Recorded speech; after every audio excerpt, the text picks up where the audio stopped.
हाँ, मैट्रिसेस की प्रॉपर्टीज़ हैं, प्रॉपर्टीज़ आपको याद रखनी है बेसिकली देखा जाए तो। अब देखो इसमें आपको मालूम होना चाहिए कोई भी डिटर्मिनेंट है, डिटर्मिनेंट ऑफ ए हमेशा बराबर रहता है। अगर इस ए को ट्रांसपोज़ कर दें, ट्रांसपोज़ करने के बाद डिटर्मिनेंट निकालें तो बराबर रहेगा, ठीक है ना? ये वाला, ये एक प्रॉपर्टी है। फिर एक प्रॉपर्टी ये है कि अगर आपने एक मैट्रिक्स ए है, एक मैट्रिक्स ए है और उसको ट्रांसपोज़ किया हमने और और दोनों को मल्टीप्लाई किया और उसका डिटर्मिनेंट निकाला, तो वो बराबर रहेगा किसके?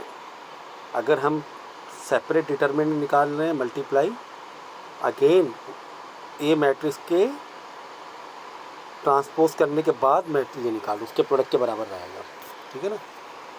मतलब कि तुम्हारा एक मैट्रिक्स ए है, उसका ट्रांसपोज़ मैट्रिक्स है, दोनों को मल्टीप्लाई किया और बाद में डिटर्मिनेंट किया, ये किसके बराबर आएगा? ये एक मैट्रिक्स है, उसको हमने डिटर्मिनेंट निकाला, इसी ए को हमने ट्रांसपोज़ किया और इसका डिटर्मिनेंट निकाला, ये बराबर रहने वाला है।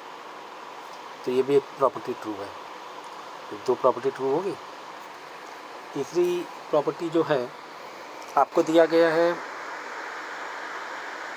कि कभी भी तुम एक मैट्रिक्स ए है उसको इन्वर्स हमने कर दिया पहले ही, हमने क्या कर दिया पहले ही इन्वर्स किया, बाद में डिटर्मिनेंट निकाला। देखो पहले क्या है, इन्वर्स निकाला, उसके बाद में डिटर्मिनेंट किया, किसके बराबर हो जाएगा?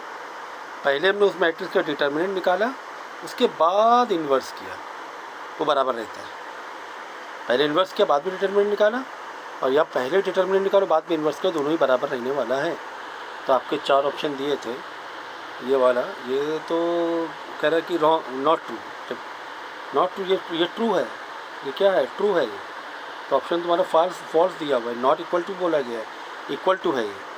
इसी तरह ये जो तीनों प्रॉपर्टी मैंने भी समझाई है कि ए इन्वर्स निकाला बाद में डिटर्मिनेंट किया, या पहले डिटर्मिनेंट बाद में इन्वर्स निकाला, ये बराबर होता है। कह रहे नहीं बराबर, ये भी फॉल्स हो गया।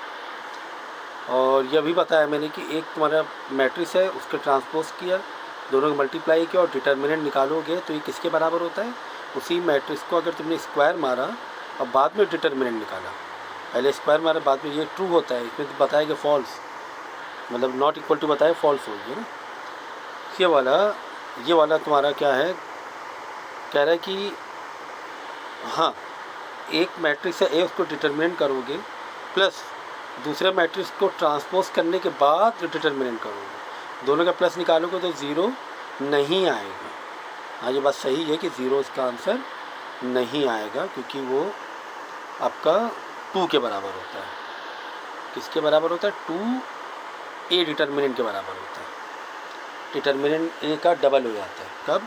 जब डिटर्मिनेंट ए और उसी मैट्रिक्स को ट्रांसपोज करने के बाद डिटर्मिनेंट निकालो, तो वो टू डिटर्मिनेंट ए के बराबर हो जाएगा। इसमें zero, not equal to zero, हाँ सही हुआ ना कि not equal to zero, not equal to zero होता है। तो ये प्रॉपर्टीज़ थी मेनली देखा जाए तो, आपको प्रॉपर्टीज़ करनी थी। If A and B invertible matrices of same order, तो तुम्हें सब इस प्रॉपर्टी याद रखनी पड़ेंगी। प्रॉपर्टी याद रखोगे तो बस वो एमसीक्यू तुम कर लेना। If A and B are,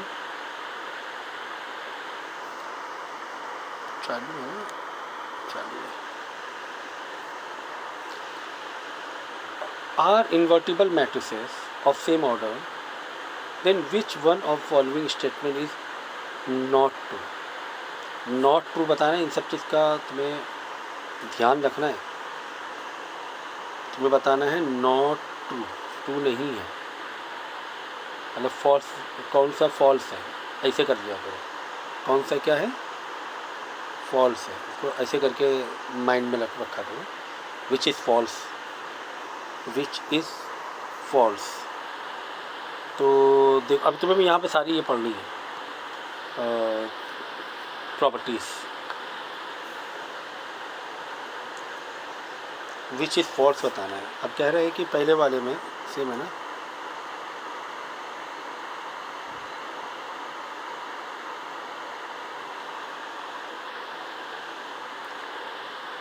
कह रहा है कि ए, ये तो अभी मैंने प्रॉपर्टी बताई कि पहले आप इन्वर्स निकालो बाद में डिटर्मिनेंट निकालो, या पहले डिटर्मिनेंट निकालो बाद में इन्वर्स करो तो बराबर होता है। तो ये तो ट्रू है, हमें बताना है फॉल्स क्या है। ये ट्रू है, ठीक है, इसको कुछ नहीं करना है, ये बस ध्यान रखना है, ट्रू वाले को मार्किंग ना करना है, फॉल्स वाले को मार्किंग करनी है। इसी तरीके से अगर एडजॉइंट ऑफ ए हम निकालें वो बराबर होता है, ये तुम्हें पूरा याद करना पड़ेगा। ए डिटर्मिनेंट और product of A determinant and A inverse के, ए इन्वर्टिबल मैट्रिसेस के, ये बराबर रहता है, तो ये भी ट्रू है, ठीक है, ये प्रॉपर्टी है।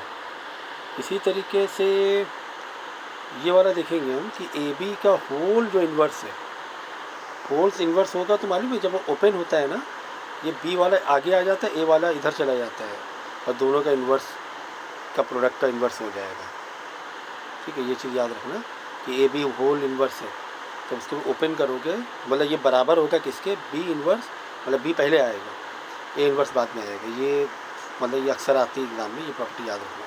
तो ये भी ट्रू है।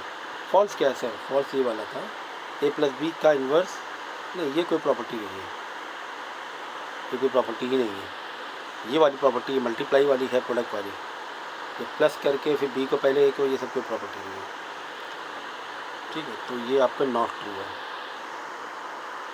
ओके। इसमें देखो एक ये भी एक प्रॉपर्टी बेस पर क्वेश्चन है, कह रहा है कि if the value of third order determinant is 5, तीसरे ऑर्डर का जो थर्ड ऑर्डर जो डिटर्मिनेंट है वो 5 है, याद रखना। Then value of the determinant form by replacing its element by cofactor, मतलब जो भी डिटर्मिनेंट है उसको कोफैक्टर में रिप्लेस कर दे, मतलब कोफैक्टर डिटर्मिनेंट नया बना दे, तो उसकी वैल्यू क्या होगी। तो पहले प्रॉपर्टी हमें मालूम होना चाहिए कोफैक्टर मैट्रिक्स की, कि replacing every element of matrix A with इस कोफैक्टर क्रिएट ए कॉफ ए, क्या बोलते हैं, कोफैक्टर ऑफ ए बोलते हैं। नए जो मैट्रिक्स तैयार हो जाएगी जिसके अंदर कोफैक्टर हमने रख दिए, क्या रख दिए उसके, उसी मैट्रिसेस के कोफैक्टर रख दिए। फिर उसको हम जब ट्रांसपोज करते हैं तो देखो रिलेशन क्या बैठता है कि मतलब जो एडजॉइंट है ना, द ट्रांसपोज कोफैक्टर मैट्रिसेस, जो भी कोफैक्टर मैट्रिसेस आता है, जो नई मैट्रिक्स आती है कोफैक्टर के साथ में, उसको जब हम ट्रांसपोज करेंगे, रो कॉलम बदलेंगे तो एडजॉइंट ए बन जाता है। तो एडजॉइंट ए क्या होता है एक्चुअली में, कोफैक्टर का ही, जो भी नई मैट्रिक्स बनती है कोफैक्टर साथ में उसी का ट्रांसपोज होता है। हमें मालूम है एडजॉइंट ए जब निकालते हैं, हमें पता है। अब डिटर्मिनेंट की प्रॉपर्टी देखो, तो मैट्रिक्स की प्रॉपर्टी थी ना, डिटर्मिनेंट प्रॉपर्टी क्या कहती है, transposing matrix does not change is determinant. Matrix को ट्रांसपोज करने पर डिटर्मिनेंट नहीं चेंज होता है, ठीक है ना। मतलब कि जो नई मैट्रिक्स है कोफैक्टर ए, उसका अगर हम डिटर्मिनेंट निकालेंगे, दूसरी जो मैट्रिक्स है जो एडजॉइंट ए निकला है हमारा, उसका जो डिटर्मिनेंट निकालेंगे दोनों का बराबर रहेगा। तो ये तुम्हें याद रखना पड़ेगा। क्या, एक मैट्रिक्स विद कोफैक्टर, एक मैट्रिक्स विद कोफैक्टर, उसको अगर हम डिटर्मिनेंट करें, दूसरा जो मैट्रिक्स जिसका एडजॉइंट निकाला हमने, उसका अगर हम डिटर्मिनेंट निकालें, ठीक है ना, तो वो दोनों बराबर रहते हैं। ये एक प्रॉपर्टी है, ठीक है। इसके बाद देखो हमारे पास एक फॉर्मूला होता है एडजॉइंट डिटर्मिनेंट का। एडजॉइंट डिटर्मिनेंट मतलब जो एडजॉइंट मैट्रिक्स है उसका डिटर्मिनेंट का एक फॉर्मूला है हमारे पास, that is determinant of a n minus 1, जो भी ऑर्डर रहेगा उसका एक कम हो जाएगा, ये आ जाता है। एडजॉइंट ए का डिटर्मिनेंट किसके बराबर होता है, ए डिटर्मिनेंट की पावर जो n में से जो भी ऑर्डर रहेगा उसमें से कम हो जाता है उस ऑर्डर में से। तो अब कुल मिला के तुम्हें ऑर्डर ऑफ डिटर्मिनेंट 3 दिया हुआ है, n3 दिया था ना, वैल्यू ऑफ डिटर्मिनेंट 5 दिया था, ये देखो थर्ड ऑर्डर है 3 दिया था, और डिटर्मिनेंट क्या है 5 है, बराबर। तो बस यही डाल देंगे फॉर्मूला हम कि जो भी तुम्हारा ये होता है डिटर्मिनेंट की वैल्यू 5 दी है, 5 हो गई, n-1, तो n-1 3 -1, ठीक है। और एडजॉइंट ए का जो डिटर्मिनेंट है वो कोफैक्टर ए के डिटर्मिनेंट बराबर ही होता है, तो कोफैक्टर और डिटर्मिनेंट लिख दिए, 25 आंसर आ गया, ठीक है। तो तुम्हें कोफैक्टर्स डिटर्मिनेंट ऑफ कोफैक्टर पूछा जाता है, cofactor of A, adjoint A पूछा जाता है, एडजॉइंट ए कर देते हैं, तो ठीक है।